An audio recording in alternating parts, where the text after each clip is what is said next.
بها القلوب محيط بها الذنوب إلا أعظم. أعوذ بالله من الشيطان الرجيم. بسم الله الرحمن الرحيم. الحمد لله والصلاة والسلام على رسول الله. Bila kita menyebutkan tentang pandangan dan hukum syarak berkaitan dengan tasawuf dan tarekat, ini penting nak semua orang nak dengar. Apa ni? Wajib ke, sunat ke, macam mana ni? Ke makruh ataupun sesat? Dia semua ada. Sebab bila kita bercakap tentang hukum, dia ada 5 lah hukum, kan? Boleh ke, tak boleh ke, harus ke, makruh, hukum macam mana, sunat ke, macam mana. Jadi tuan-tuan dan puan-puan rahmat Allah Subhanahu wa taala, dalam hal ini ulama tasawuf tidak pernah lekang menyebut banyak kali dalam kitab-kitab tasawuf bahawa ilmu tasawuf dan ilmu tarekat ini merupakan ilmu yang mesti dipelajari oleh semua umat Islam. Sebab itu disebutkan dalam hadis, hadis dipanggil hadis Jibril. Hadis Jibril ini mencantumkan 3 asas agama yang kita sebutkan tadi: al-iman, wal-islam, wal-ihsan. Iman, Islam, ihsan. Kita selalu dengar. Apa itu iman? Rukunnya ada. Iman rukunnya ada 6. Kena percaya semua sekali. Kena 6. Islam ataupun syariat ada 5 rukun. Kita kena percaya semua sekali. Kemudian ada satu perkara yang disebut sebagai ihsan. Ihsan inilah yang disebut sebagai ilmu tasawuf. Iman itu disebut sebagai ilmu apa? Dulu namanya iman, kemudian bercambah, nama bertukar mengikut peredaran zaman hingga namanya yang dikenali sampai sekarang, iaitu ilmu akidah. Ilmu apa lagi? Ilmu kalam, ilmu tauhid, usuluddin, namanya macam-macam. Kalau disebutkan nama-nama ini, itu 6 rukun tadi. Kalau disebut sebagai Islam dulu, dalam hadis disebut sebagai Islam dulu. Sekarang ni dikenali sebagai ilmu fiqh ataupun ilmu syariat ataupun ilmu syariah. Dikenali begitu. Ataupun disebut sebagai hukum hakam. Itu Islam. Dan kemudian yang ketiga, cabang yang ketiga agama kita, iaitu ihsan. Namanya tasawuf, namanya tazkiyah nafs, penyucian jiwa. Selalu kita dengar.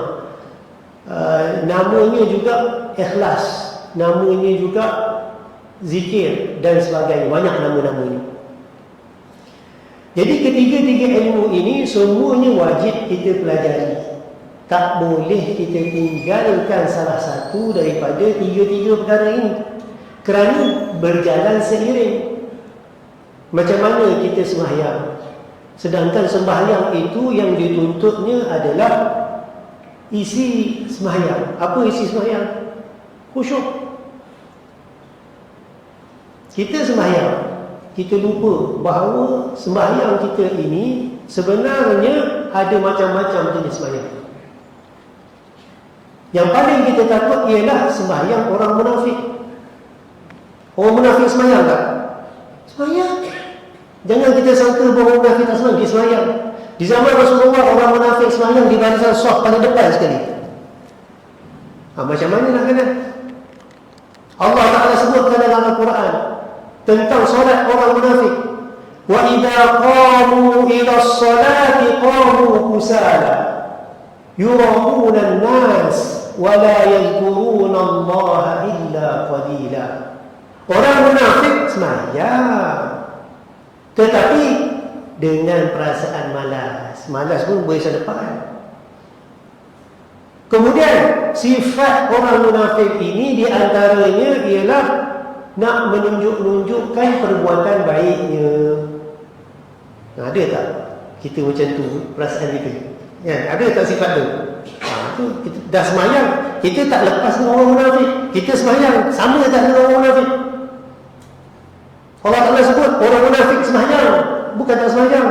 Yang tak semayang tu lebih teruk daripada orang munafik mungkin.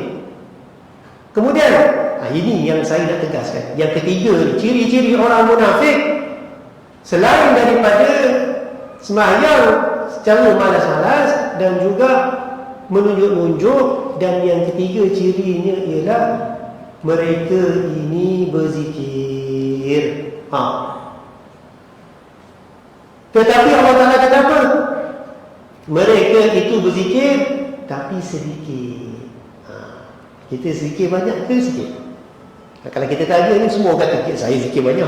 Sebab nak lari daripada ciri-ciri orang munafik. Ni Allah Ta'ala sebut, bukan saya sebut. وَلَا يَذْكُرُونَ اللَّهَ إِلَّا قَلِيلًا. Mereka berzikir, ingat Allah Ta'ala. Kalau kita tak berzikir, lagi teruk dengan orang munafik. Nak letak kat mana pula kita ni? Ini betul, Allah Ta'ala sebut. Itu satu.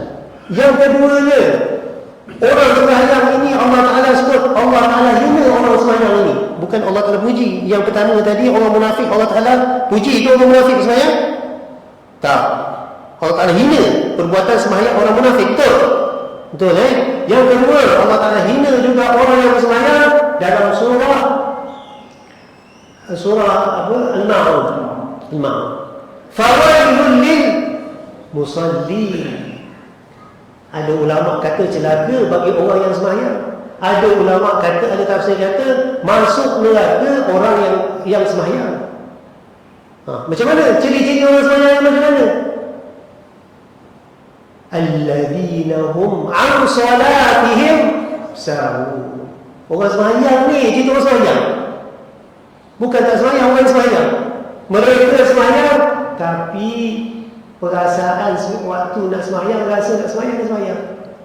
Kalau rasa tak nak sembahyang, tak payah sembahyang. Rasa perasaan macam tu. Kalau ada perasaan kejap sembahyang, kejap tak sembahyang, kejap sembahyang, ini adalah orang yang dihina oleh Allah Subhanahu Wa Taala. Selesa tak kita ni sembahyang ni? Dah mula risau. Bagus, risau tu bagus, supaya kita perbaiki sembahyang kita. Baik. Sekarang ni apa yang dituntut oleh Allah Subhanahu Wa Taala? Sembahyang macam mana yang Allah Taala tuntut? Kita baca surah Al-Mu'minun. Allah Subhanahu Wa Taala menyebutkan qad aflahal mu'minun. Berbahagialah ataupun berjayalah orang-orang yang mukmin. Alladzina hum fi salatihim khashi'un. Orang-orang yang mendirikan solat dengan khusyuk. Ini yang Allah Ta'ala puji. Sebab apa? Orang paling berjaya. Macam mana nak khusyuk? Tak ada kat mana-mana kita nak belajar khusyuk melainkan dengan ilmu tasawuf. Kalau kita belajar ilmu fiqh, kita jumpa tak belajar solat macam mana nak khusyuk? Khusyuk kalau kita belajar dalam ilmu fiqh, apabila tubuh badan, anggota tubuh badan kita itu mengikut rukun. Betul? Mata kita tak melihat, badan kita tak bergerak, tumpu perhatian kita pada solat, itu khusyuk pada anggota tubuh badan kita. Tetapi Allah Ta'ala tak tengok kat situ je. Sebab apa? Benda tu orang munafik boleh tiru-tiru. Jadi apa yang penting? Khusyuk. Khusyuk tu kat mana?